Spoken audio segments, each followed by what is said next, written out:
So I thought we'd kick off with you may have already seen the introductory video to this new sort of version of my channel.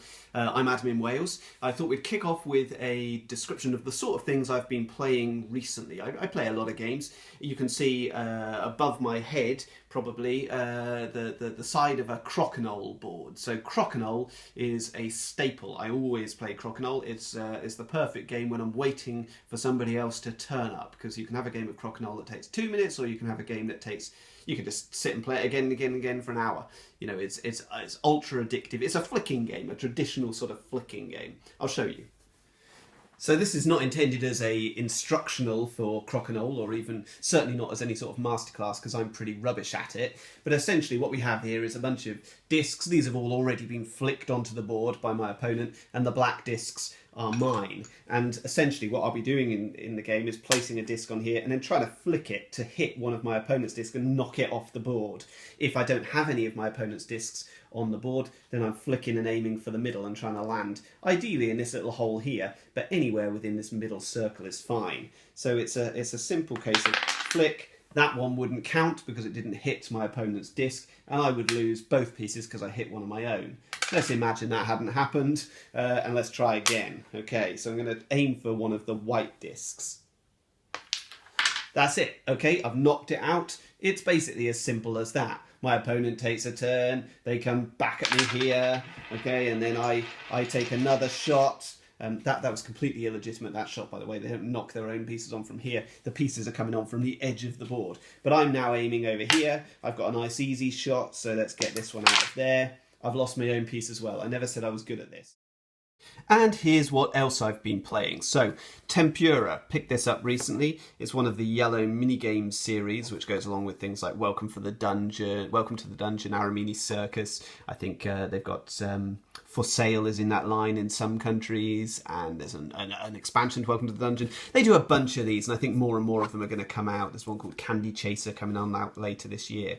And I like them. They're simple little card games. This one has particularly cute cat artwork. I'll show you what it's all about. The essence of Tempura is that we're trying to take these different cat cards, so basically eat all these different types of sushi. There's a bit of a thing on the internet about sushi and cats at the moment, but the artwork is absolutely gorgeous. Lovely artwork of cats eating sushi. But obviously if you eat too much sushi, then you're going to end up with indigestion. And so the game is about trying to avoid getting those indigestion cards, because they're going to give you one of these sad little cat tokens, an indigestion token. You get 3 of these and you've lost the game. Winner of the game is the person with the fewest of them. It's a very simple game, bit like Uno. Basically on my turn I've got a choice. There's a 6 already been played here, so I can play a 6 to match it. That's my first option. And then this would continue to go round to the next player. I do have an alternative. I could play a pair of any number in order to burn that card, and then we start again with a 2, for example. Now if it comes round to me again, so it comes round again to me and there's a 2 there, but I don't have a 2 in my hand to play, and maybe I didn't have a pair to burn it, or maybe I didn't want to, what I can choose to do is to instead eat 2 cards from the deck. So this is add 2 cards to my hand. Now this is where the danger comes in of drawing those indigestion cards. There's a push your luck aspect. 2, I should be safe. So I draw them. 1, 2. And what we see here is I've got 2 special action cards. On future rounds I can play these. This would increase the number of cards somebody has to take when they decide to eat dishes. This one would change the order of play so that we go the other way around the table. Okay, now if you imagine that wasn't a 2 there, but in fact we'd had, let's say there were a couple of 7s down there. Okay, so previous players have played a couple of 7s. Now I don't have a 7 to play. In fact, I think I'm going to try and do that. So what I'm going to do is eat 14, because there's 2 7s, so I have to eat 14 from the deck. Now this is beneficial to me because I want to have as many cards as possible in my hand at the end of the game, because the winner of the game will be the person with the fewest of these indigestion tokens, but in the case of a tie, which is common, then the winner is the person with the most cards. So let's try drawing 14 cards from the deck and try and avoid getting an indigestion token. So 1, 2, 3, 4. This is where the fun in the game is. 5, 6, 7, 8, 9. There it is, indigestion token. I've pushed my luck too far, and so these cards are discarded, and I take one of the tokens. That's basically it. It's a very, very simple game, very quick, very luck dependent. You're going to know by watching that whether you're going to enjoy it or not, but I can promise you there are laughs to be had with this game if you enter into it with the right mindset. I've also had a bit of a week of playing variations on modern classics, so not just Carcasonne, but Carcasonne South Seas, which I particularly like. It's this time we've got bananas and fish tokens and shells, and we're placing tiles around which make up islands and bridges, and you can put meeples on there to go fishing and all this sort of thing. If anything, it's simpler than standard Carcasonne. The scoring perhaps there's a little more to it because we're feeding these resources to these ships which give us points. I mean, that's very straightforward, but the fishing aspect is slightly simpler than scoring the farmers in the original game. It's a good variant on Carcasonne. I really like it. I would often choose to play this over the original just because I've played the original so many times. I said I've been playing several variants of modern classics, so this is another one. Ticket to Ride India. I've recently picked this up. India and Switzerland. So I picked this up because it's particularly good for 2-player, 2 and 3-player games. In the Switzerland map, that's all you're limited to. Works really well, really tight board for 2 and 3-player games. The India map I had less success with. Reason for that being it's only a 4-player map, and I only realised halfway through the game that I was playing 5-player. As someone pointed out on Twitter, it was a bit like a knife fight in a shower cubicle. It really was quite harsh, and then I had to admit halfway through the game, guys, I don't think we're going to get down to 2 trains because the board was completely filling up. So it was a tense, stressful game, that one, largely because I'd got the rules wrong. But we've also been playing with Ticket to Ride, 10th anniversary edition. Now this monster of a box is just so beautifully produced. I can't rave about this production enough. Let's have a look. So inside Ticket to Ride Deluxe, we've got an enormous board, really nicely illustrated of the original map. And then if you have a look here, we have these lovely tins that are full of some really nice trains.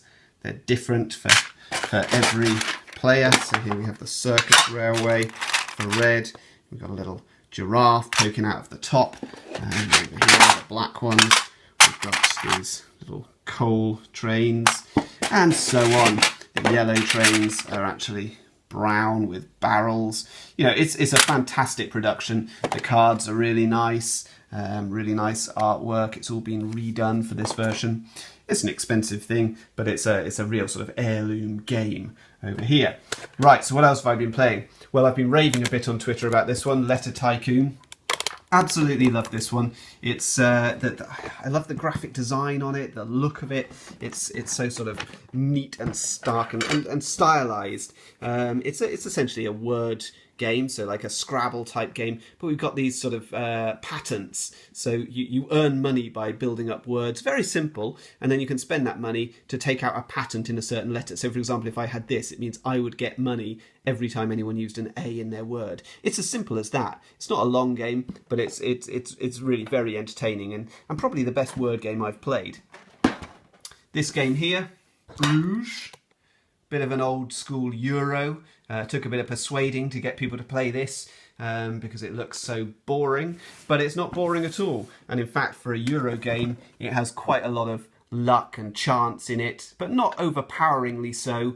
It's quite an attacky sort of Euro, so definitely one of the newer sort of mould of sort of hybrid, well, not quite hybrid, but you know, it's got American influences to it. It's not that sort of old school heavy strategy deterministic sort of Euro game. I need to define some of these terms because I know that some people watching this will be thinking, what the hell is he talking about?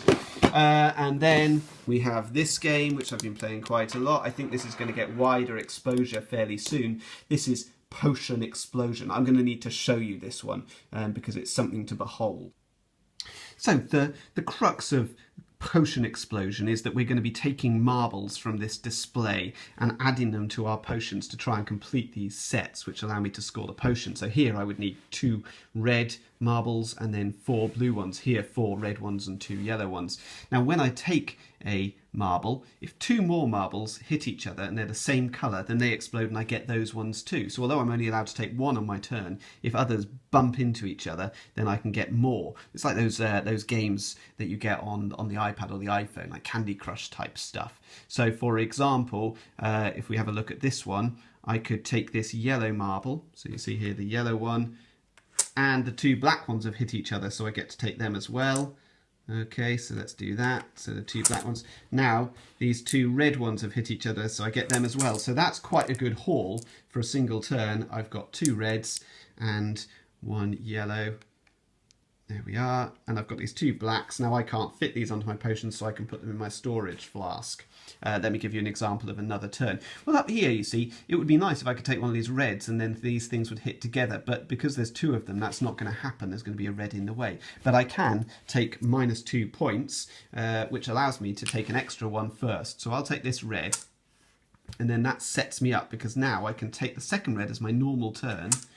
The 2 blacks have hit each other, so I get to take them as well. And now the 2 blues have hit each other.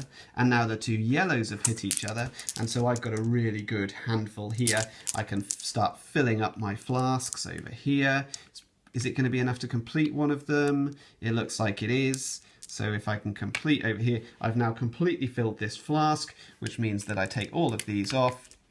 I'm going to stick these marbles back over here and they roll back down into the different slots. These ones are still on here. And now I've scored this flask, which is worth 8 points. I also get a special ability which I can use later in the game, and there's loads of different flasks with different abilities and different points, and that's essentially how the game is played. So that's it. That's what I've been playing this week. I hope you found something to enjoy, something interesting, something informative, and hopefully I'll be back with more of these videos soon. All the best.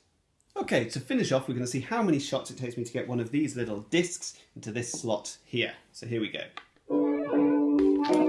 No. Close. No.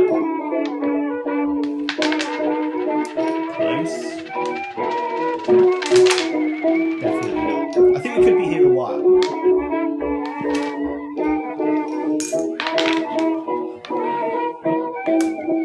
I hope you don't have plans.